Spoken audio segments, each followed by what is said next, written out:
Spoiler alert, we peaked last episode. Just saying. Did we? I think so. In I can feel what it way? Well, it's just like the last episode was so good. I feel in me bones that this one's not gonna quite rock. Oh, that's right. Yeah, that's right. Sell it. Just damn us before we even get there. Why don't you? Well, but the last episode was good though. Yes, I thought Yes. we were quite awake during that. Episode 16 is a banger. Yeah. Go and listen to us talking about how horny Louise Wenner is. Yeah, Because that's well, yeah. Well, she may still I be. don't know. She might be. No. Might be out. No, I'm not going No, anywhere let's with not that. go anywhere. Because I don't want to get sued. Right. Hello, everybody. This is Albumble, where we review albums we didn't view the first time round. I'm Anne. I'm not. And I'm sure one day I'm going to say that in this really sort of smug, self-satisfied way that I do it, and you're just going to punch me square in the face. Yeah, I can feel it coming. Okay. I've got sort of Yeah. If you do it, can you just do it there? Because you might get lucky, and I've got a tooth there that's a bit broken, and you might knock it clean out. So, Okay. Yeah. Right. So it's my album this episode. Yarp. And then you're going to choose an album at the end of the podcast. Am And I? then, Am yes, I really? Yes. And then, Is that how it works? Yes. And then next month we've got something a bit different, but we'll come to that bridge when we cross it. So is the next one our last one before we go into the Try month? to roll the right. The month of Euro song. Yes. Yes. Of which there's already been 4 months of already. I know. In my life. Yes, I've noticed, seeing as I lost you sometime in the middle of January, and this is about the only chance I get to speak to you. So. Right. Do we have any notices regarding past things? I don't believe there is anything on the pin board at the front of the record shop. Okay. Where it's the sort of thing where it says sort of like guitarist needed. Yeah, guitarist needed for thrash metal band. Yeah. Influences include things. Dragon Force, then Jericho and Pixie Lots. Wow, diverse. Yeah. I'd like to see that band. That'd be quite fun. As predicted in the last episode, Yost's Unity album came out last week. Right. It is a total banger. Okay. Including the duet nobody asked for, which was Yost and Scooter. Oh, for God's sake. But that's right up. That's like that's probably his lifetime's dream. Do you know, bearing in mind how much I liked Scooter in their heyday, I had a look on Discogs and I discovered I think they've released 3 albums since I last looked. Oh wow. Which is some going. Oh. Right. So should we get on? Yes, we can do. So I asked you to have a listen to Meat is Murder by the Smiths. Is there anything you would like to say before we delve into the album? I'll set a little preface here. Obviously, you're the dominant Smiths fan of this review pairing. It's probably your fault that I have any knowledge of the Smiths at all, because a couple of years ago when we first met, or it might even be 3 or 4 now. Oh yes, just a smattering of months. Yeah, I think you bought me a copy of Strange Ways. Possibly. I think, or did I buy that? Maybe, I don't know. But anyway, I like that album a lot. Yes. I've never explored a great deal further into Smith's history aside from the singles and things. So I think aside from the Headmaster Ritual, pretty much everything on here was new to me. All right. Okay. So it's an interesting place to... And I'll make comparisons about this later. I think it's an interesting comparison with our last episode as well. Yes, because obviously we had the 30th anniversary, 40th anniversary as well. Yes, and it's both groups very early in their career. Yes, this was relatively... This was their second album, I think, wasn't it? Studio album, yes. Yeah. So, yes, I think it's an interesting place to draw some parallels. Okay. Anyway. Right, let's get on with them. So should we start at the beginning? Or, let's begin at the beginning. Begin at the beginning. Right, so... well, let's just go over some ground rules here first. Okay. So, obviously the Smiths were Morrissey, Johnny Marr, Andy Rourke and Mike Joyce. Andy Rourke, who was the bass player, yeah, is unfortunately no longer with us. No. But everyone else is alive, but not on best terms, should we say? No, that's. I mean, the fallout of this band breaking up, yes, I think has been one of the most spectacular in pop music history. Unfortunately. Yeah, the only thing that you really needed for it to be absolutely perfect was for two of them to be brothers as well. Yes. And then it would be, it'd be right up there. Yes. Anyway, yeah. And the album was predominantly recorded at Amazon Studios in Liverpool. Now, I say Liverpool. It's actually Kirby.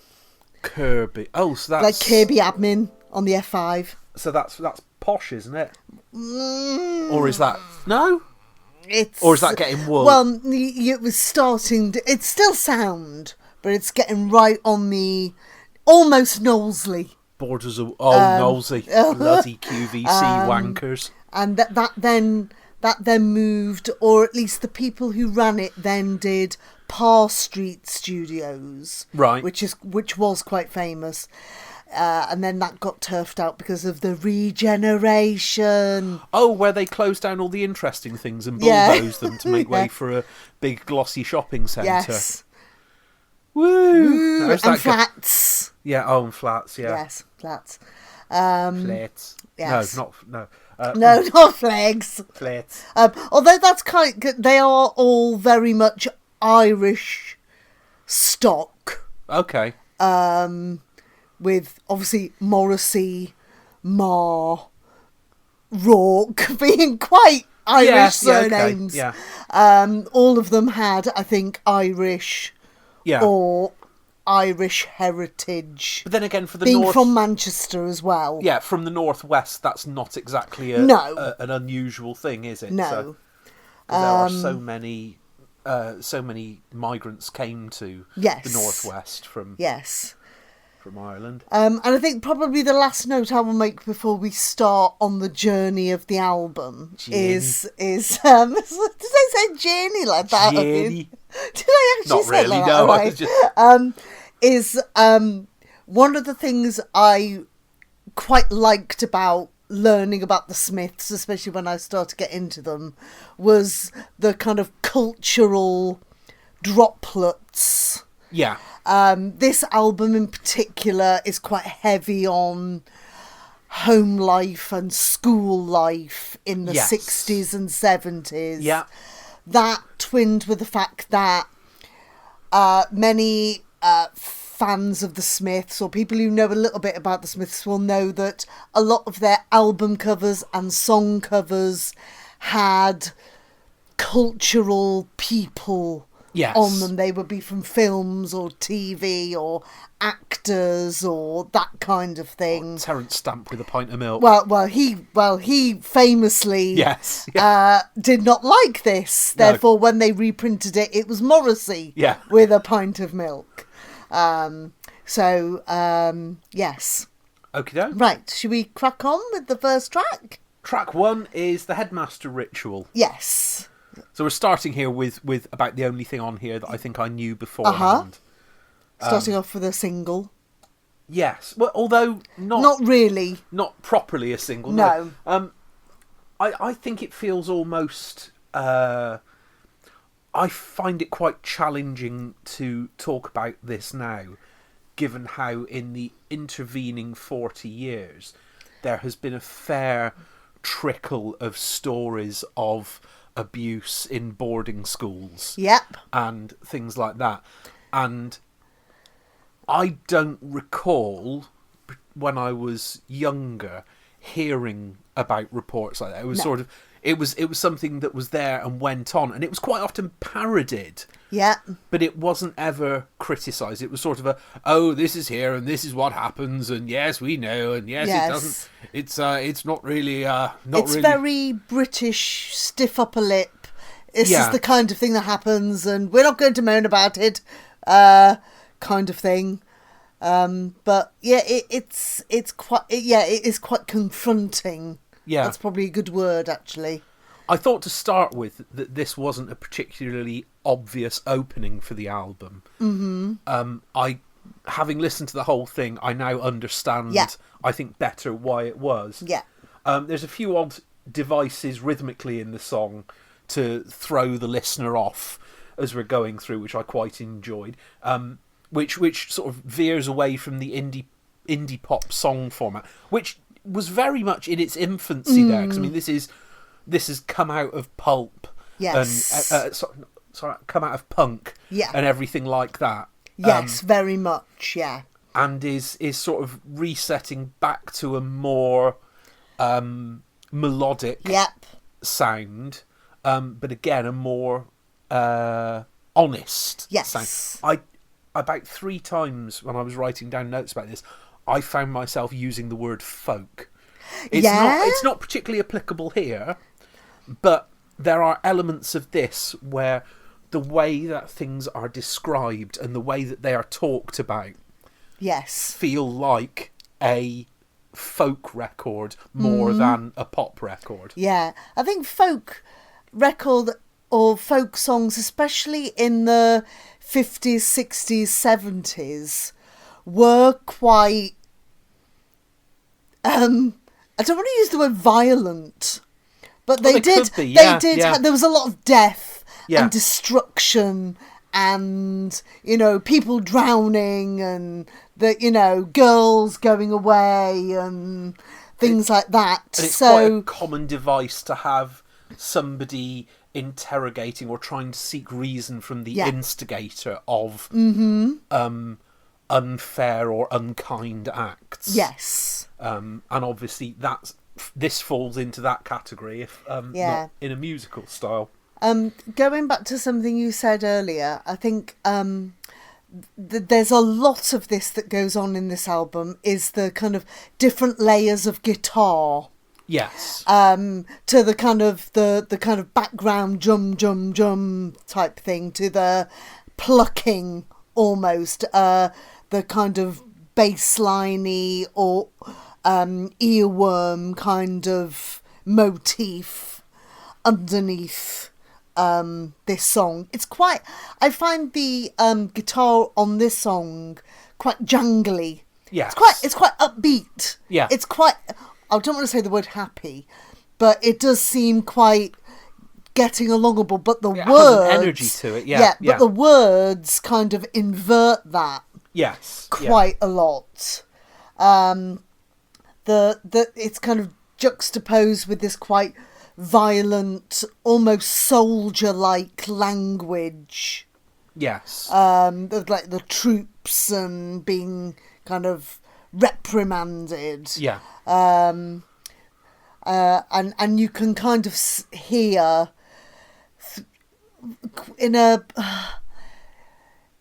by not describing very much, they are, or Morrissey is, describing a lot. Yes, yeah. And using words like thwack. Yeah. Which is quite an emotive, onomatopoeic word. It's also quite a comic word. Yes. It's the sort of thing that you'd be hard pushed to get through an edition of the Dandy or the Beano in that era without seeing somebody getting thwacked. Yes. So, yes. Yes. So it is quite a definite kind of metaphorical punch in the face. Yeah. This song coming out first of all. Yes. Which I feel what you feel in the fact that does feel like a bit of a weird opener, but there are so many ups and downs in this record that there doesn't seem to be a logical way of putting it together that would flow. No, because I don't think you'd want to put all the up songs on side one and all the down songs on side B, because you would top yourself. I think that would be hard work. Would be. I'll be honest.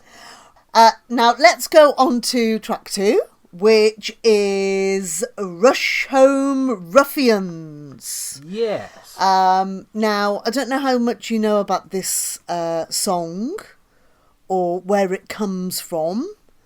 Have you got any idea? I know precious little about this. Musically, this is the first place where I came up with folk. It's sort of got almost folk or a skiffle. Okay, that's interesting. Skiffle sort of sound to it. It does feel like that sort of thing to me. It is the most teenage I've ever heard Morrissey, I think. And harping on about having faith in love and being at a fairground. Yep. That does feel very unrequited teenage love to me. So how much have I got out of that? That's not bad. So what you need to know is that this is basically a reworking of an Elvis song. Oh, right, okay. So there is an Elvis song called Marie's the Name, His Latest Flame. Yes. Which quite often the Smiths would interpolate in and out of this song. Right. And that's basically what it is. It's a reworking of that song. The thing I quite find interesting about this is the bass line and the guitar line basically loop all the way through. Yeah. There's no stop, which gives it that kind of exciting, fairground kind of pumping music. But it is also like a ride going round and round and round. Yes. The thing I also think about this is a bit kind of like what you said. It feels exciting. It feels like things are happening. It feels like life is exuberant, and which possibly might not have been the actual truth of Manchester in the 70s and 80s. Maybe it's kind of a bit of escapism, trying to find the best of things. If you go round the fairground route, then it's probably, if you take it as a capsule of that sort of time, that's probably the most alive that they may well have felt as young people then. Morrissey, going on that kind of skiffly teenage thing, he did actually have quite a lot of songs in his albums which were a bit like this. Oh, right, okay. Things like Sing Your Life and... oh gosh, I've forgotten the other one that's on the other album. The People I Know, Certain People I Know. Oh yes, have got that kind of Elvis-y, skiffly. Yeah. So they were able to do not depressing songs. Yes. It's just that they weren't really very well known by the public. No. Okay. Right, going from that into I Want the One I Can't Have, which I think has an interesting, what I call helicopter start. Yeah. It kind of comes in very low. Wah, wah, wah, wah.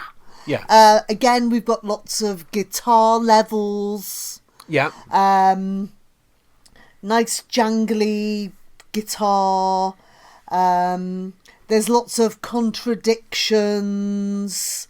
There's that kind of wanting somebody, but the disappointment of either not wanting to go there, having low expectations, quite melodramatic. To me, thematically and lyrically, this follows on from Rush Home Ruffians. Yes. But in a fairly different musical setting. Yeah. Because this, you could listen to any part of this and you know it's a Smiths song. Yeah. Because it is absolutely their sound. Yes. And it is, if you want to say something, this is what the Smiths sound like. Yes. This is your archetypal. It is, yeah. Blueprint. And you also got Morrissey using all of his voice. Yeah. There's some falsetto bits, some low bits, some melodic bits, some bits where he's talking almost. Yeah. Yeah. Okay. Right. Should we move on? Track 4, which is What She Said. Hi. Now, I find this song quite interesting lyrically because it's not from a female perspective, but kind of is. Okay. Do you know what I mean? It's like talking about a girl and what she's feeling, but he's not saying I as the girl. It's like what she did. She would do this. And you're questioning whether that observer is male or female, or... Well, not necessarily. I just think it's very interesting that we've got a man singing about a girl and what she's thinking and feeling. Yeah, okay. Which is not particularly... It's not very common in music of this era. And especially one that's not either overly happy or overly sad. It's kind of quite matter of fact, which is also a very Smiths trope. Yes. There's quite a power and a level of fury behind this. Yes. Which you quite often find can only come from relatively young bands. Yeah. And as they get older, they sort of get a bit more relaxed and laid back and reflective and less furious. Mm-hmm. I did have to check the lyrics on this. Yes. Because at first I thought he was talking about a tatty boy from Birkenhead. But perhaps that works just as well. Yes. But again, you've got that whirling guitar, that kind of almost quite shrill guitar in the background that kind of loops round and round and round. Yeah. Almost throughout the whole song. And you've got like 3 songs there in a row that kind of well, I suppose the Headmaster Ritual is quite upbeat. So you've got like 4 relatively upbeat songs in a row. And thematically, they are not a million miles away from each other. They are the young person's experience. Yeah. Perhaps this one is getting a little older than the first 3. Yeah. But yeah, very different experiences and very different perspectives. I guess the other thing about the songwriting is that Morrissey is writing about a female, but not in a I want her, I like her. It's actually just talking about what they're feeling. Yes. Yeah. Rather than I'm writing about you because I hate you or love you or want to save you. It's not a judgmental. No, it's a observational. Yes, I don't know if a male songwriter would be able to get away with that without somebody going, "Oh, you can't write about women if you're not a woman." I don't know. I think you can do most things still, as long as there is some justification for how you're doing it. Yes. And for why you're doing it. Mm-hmm. But yeah, if you're singing about what somebody thinks, as long as that you're not doing that in the process of gaslighting someone, it's probably quite still relatively acceptable. But of course, all pop music seems to be introspective now and has a great deal of the me about it. Yes. And then we end side one. With that joke isn't funny anymore. Yes, which isn't really jokey or funny. Well, I think the title kind of gives that away, doesn't it? This is very swirly. This is very... it's echoey. It's quite... very melancholy. Yes. It's very... I don't want to say depressed, but it kind of is...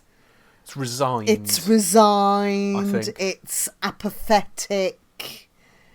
I also found that after the first verse, which is where most of the lyrical content is in this, it seems to turn in almost just to a meditation. Yes. With the same few phrases. Yes, it does. Being repeated over and over and over again.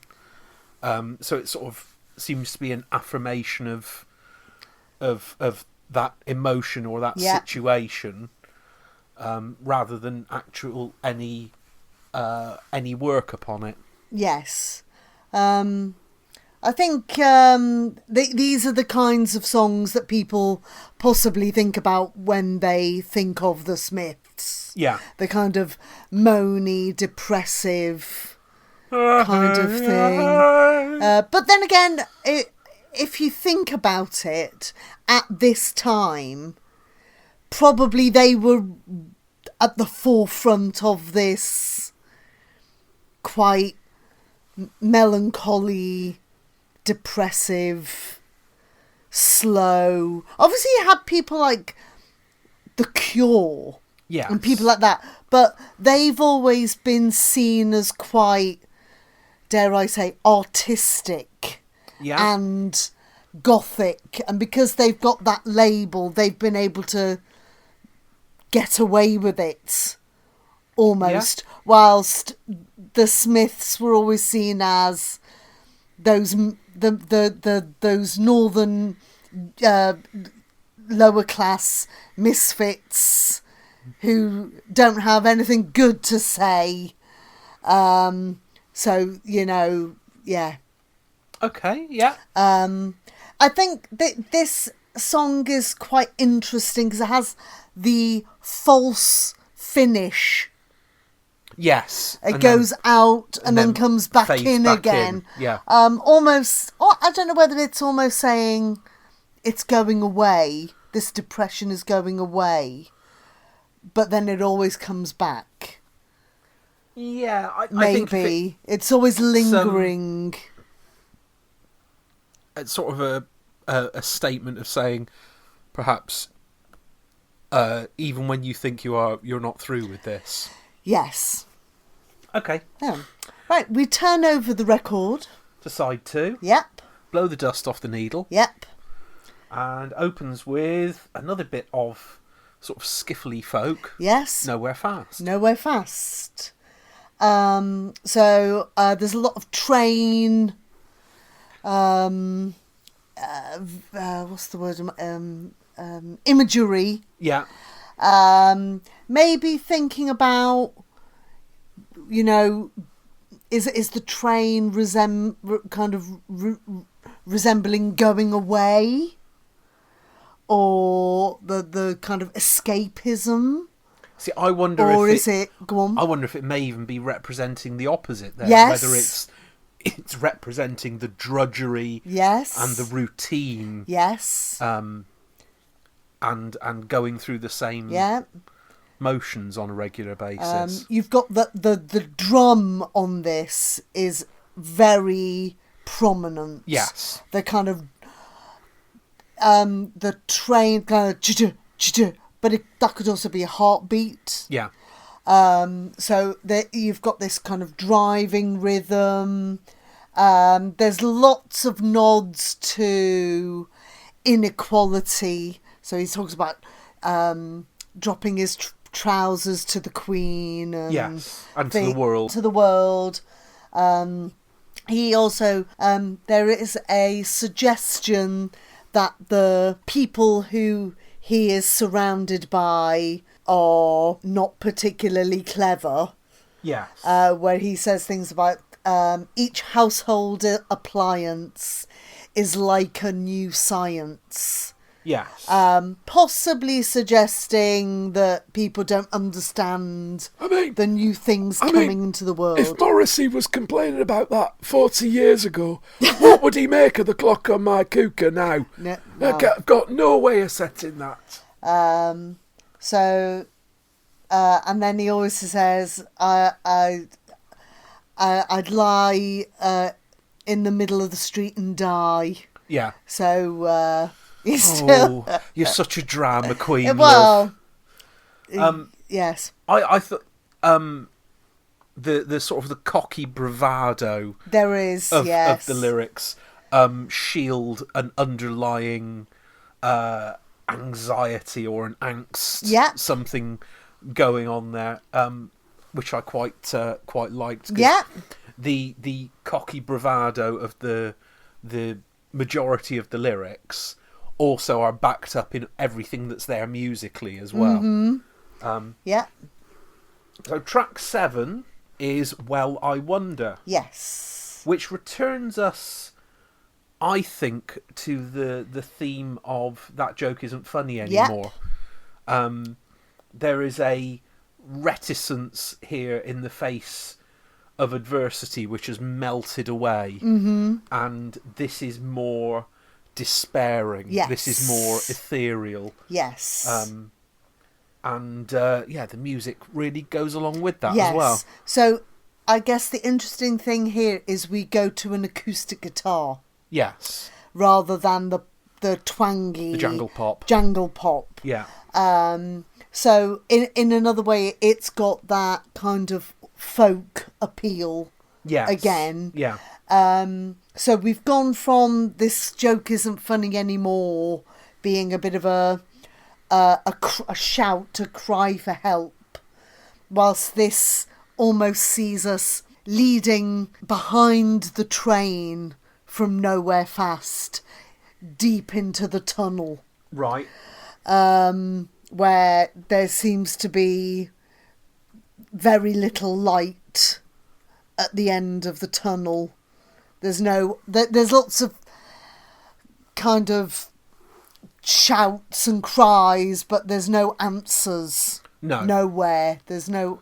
I suppose at those times there were no helplines. No. There were no people you could go to. There weren't all the organisations that we have. I mean, obviously, I guess things like Samaritans and things like that would have been around. But I suppose there was a lot of, shouting into the ether about things. I find the acoustic guitar quite interesting because there are parts where it almost feels slightly flamenco. Okay, yeah. Pardon me. And then I like the way in the outro there's that shimmering of the tambourine that then goes into rainfall. Yes, yeah. Which kind of like the rain, you might think about, people don't like the rain. But then I kind of think, is that washing things away, or is it replenishing a new growth, or... Yeah. Or is it just flooding Tewkesbury again? Yes. Yeah. I think the last one's unlikely. Possibly, yeah. but... Barbarism Begins at Home. Yes. Is probably the funkiest track on the album. Yes. You do get the feeling that they would have enjoyed this live. Yes. So we've talked a lot about the fact that Morrissey and Marr were the main songwriters. Yes. And that their input is extremely visible in the tracks. Yes. This bass line was Andy Rourke's baby, basically. Right, okay. And I've read numerous reports of how Morrissey and Marr tried really hard to fit things around this bass line, this funky disco almost bass line around what they would normally do. Yes.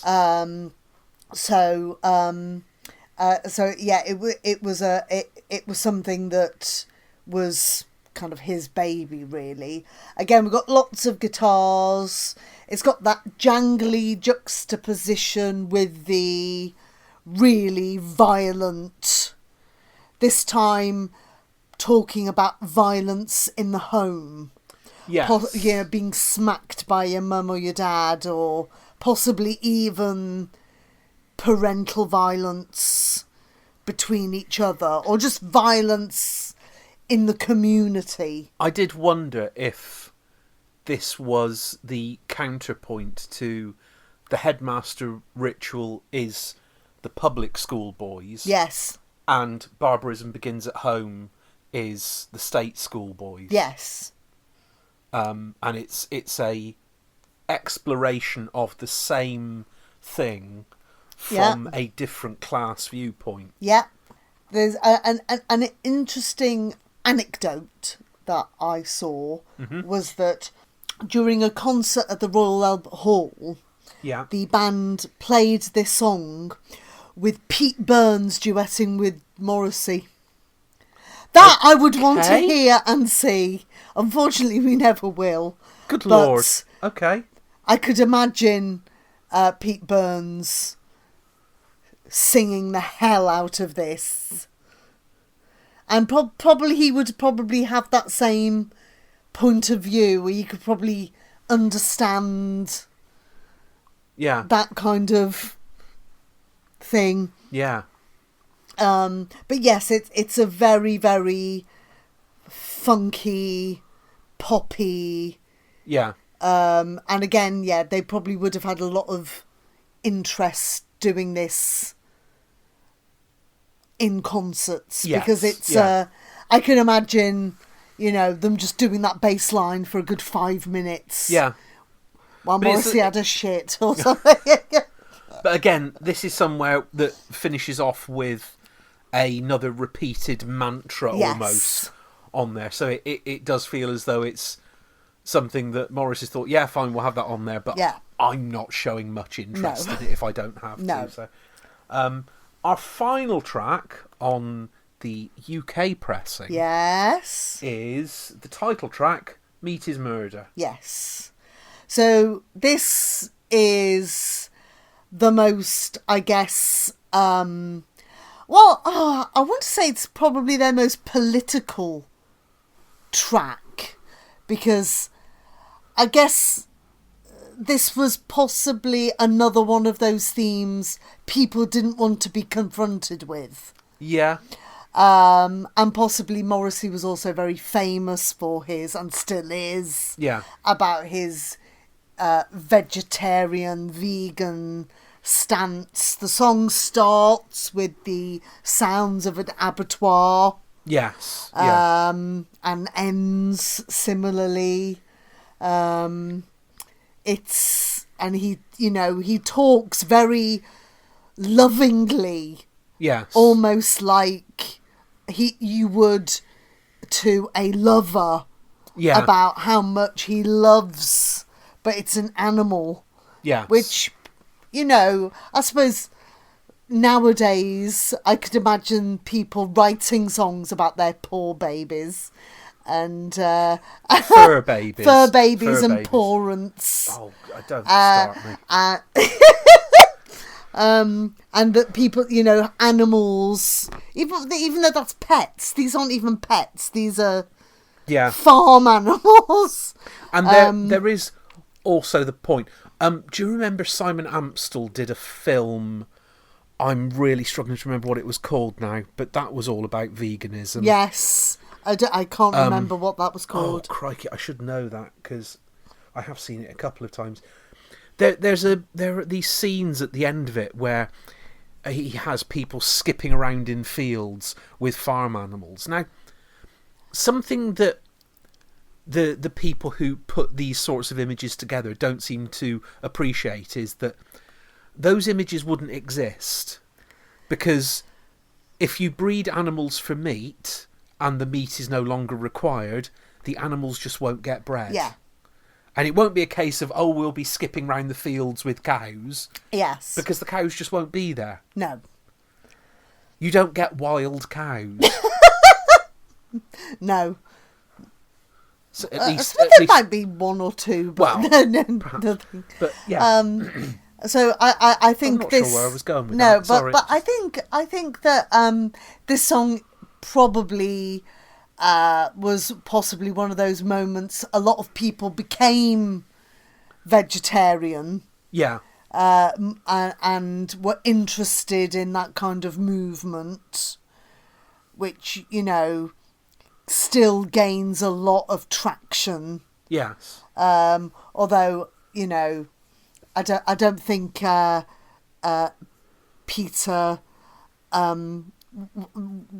want to see Morrissey as their most fervent, considering his other views. Well, but it's quite it's a waltz as well. yes. So it's quite ploddy, and it's quite whirling and echoey. If I'm honest, I think the rest of the bands sound a bit bored. Yes, it's very long as well. Yeah. There is a disparity. There's quite a few songs on here which are much longer than the others. Yes.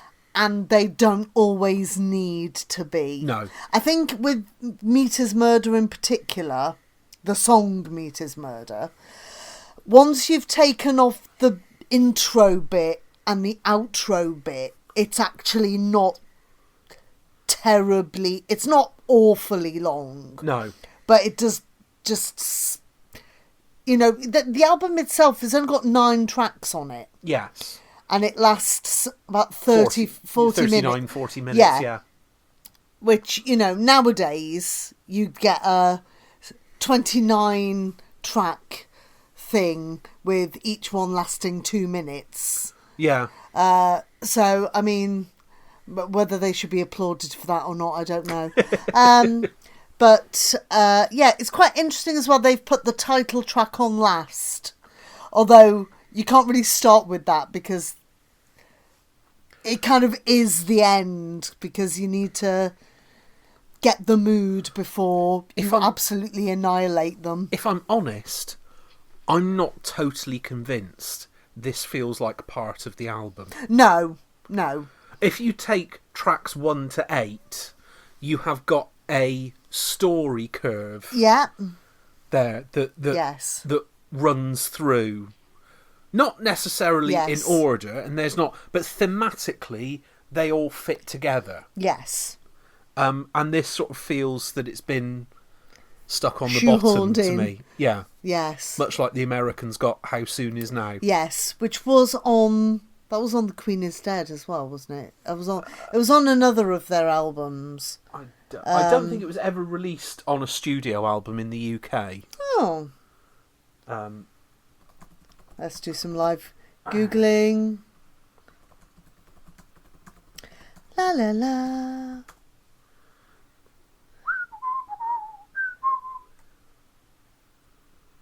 Here we go. Where's the bloomin' list? Oh no, it's not on that. No, it wasn't on the original UK track list. So I can understand why they stuck it on there then. Yeah. Okay. So they got an extra song, which also is very long. Yes, but the difference with that, again, this might just be because I'm more familiar with it. Yes. I don't mind that being long. At least things happen. Yeah. It's got stages to it and builds, and you've got that funny wah wah wah guitar. And it has a drama about it, which I think is backed up by the rest of the song. Yes. I think that's possibly part of the problem here with some of the longer tracks here, is that they don't feel as though they've justified the lengths they go to do what they're doing. Yeah. So, right, okay. Have we covered that then? I think we've covered all of that. Well, that's the Smiths done and dusted then. Yep. Yes. I mean, obviously you said about the fact that you like Strange Ways. Yeah. How does this compare, do you think? They moved on, didn't they? Yes. I find it surprising that if they've got a number one album that it's this one. Yeah. It doesn't have any particularly well-known songs on it. Yet it's continually featured in lists of classic albums, albums you have to listen to, and it's always been well regarded by music journos. But to somebody like me, or perhaps it's just me, it could well just be me. Yeah, I think. I don't think it grabs me as much as I'd expected it to, because there is this thing where you have albums that are continually promoted as being classic albums, and I think they get hyped beyond all recognition, and you then go to it, if you haven't heard it, with expectations that it can never live up to. Yeah. I mean, if we want to add other albums into this category, the Stone Roses' first album. Yeah. The Stone Roses' first album is 4 or 5 singles and quite a bit of filler. Yeah. And it's not even the most interesting singles. But anyway. Yeah. So yeah, I didn't dislike it. I can't say I found it, for the most part, massively enjoyable. There are going to be songs on this that I go back to. Yeah. And they are likely to be the more upbeat, the more fun ones. But then that probably reflects your taste in music anyway. I think this is very, very much a transitional album, because obviously the next one was The Queen is Dead. Yes. And the balance of I feel like in the Queen, in Mita's Murder, the balance between Morrissey and Marr isn't quite right. Right, okay. Whilst in The Queen is Dead, I think there was, you could see the bits that they had worked on to try and get the balance right. Yeah. Interestingly, I would say that Strange Ways is a Morrissey album. Okay. There are stories about, in particular, the first song, which is A Rush and a Push and the Land is Ours. Yeah. The interesting about that song is there are no guitars. Are there not? There's no guitars.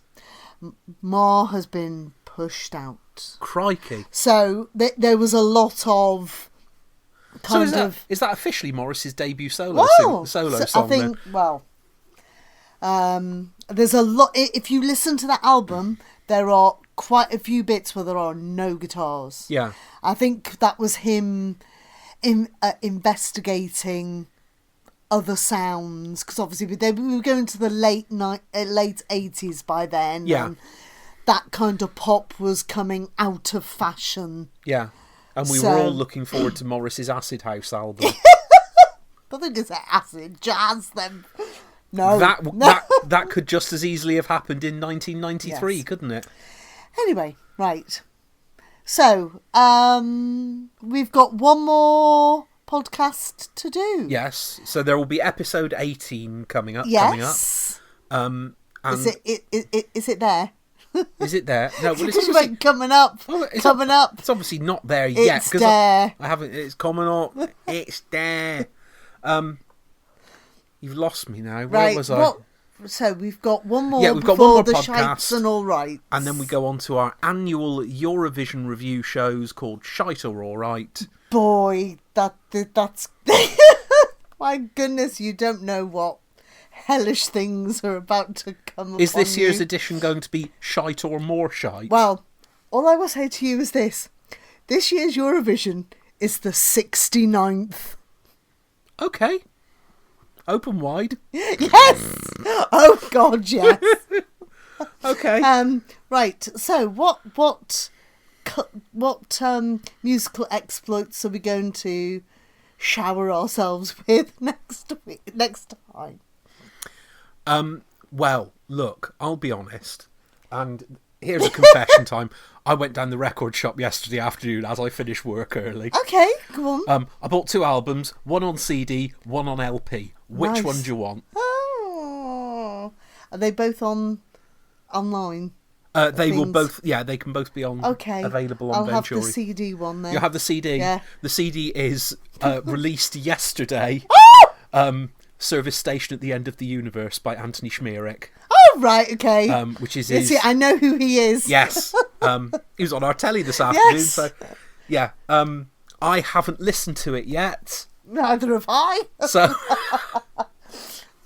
Right. but no, that should be fun because it's something that neither Okay. of us will be. Well, that'd be quite a nice way to end the kind of run with something quite modern. Well, it's very modern. Very modern. It's about 36 hours old at the moment. So, It's literally a newborn baby. yeah. So, what's it called again? It's called The Service Station at the End of the Universe. Right, okay. So, Which is another Douglas Adams yeah, I was going to reference. say, if it's not. Yeah. So, if you want to listen to that, and then you can listen to our review and see if you agree, disagree. We'll see if I'm talking bollocks as normal. And we can see what we think about that. Yes. Right. That'll be fun. It will be. Right, we will see you in a few weeks' time.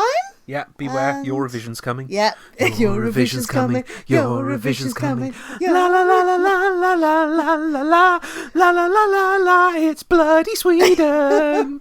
It won't be. No. Okay. You decided that already? Yes, I have. Right, fine. Right, or Ireland. It won't be them either. Well, we know that. Right, okay. Thanks for listening. Thank you for listening. Love you lots. Find us on Albumble, Like, share, subscribe. on everywhere. Tattoo us on your face. No, please do not tattoo us on your face. You could have one of us on each cheek. Or on your face. No.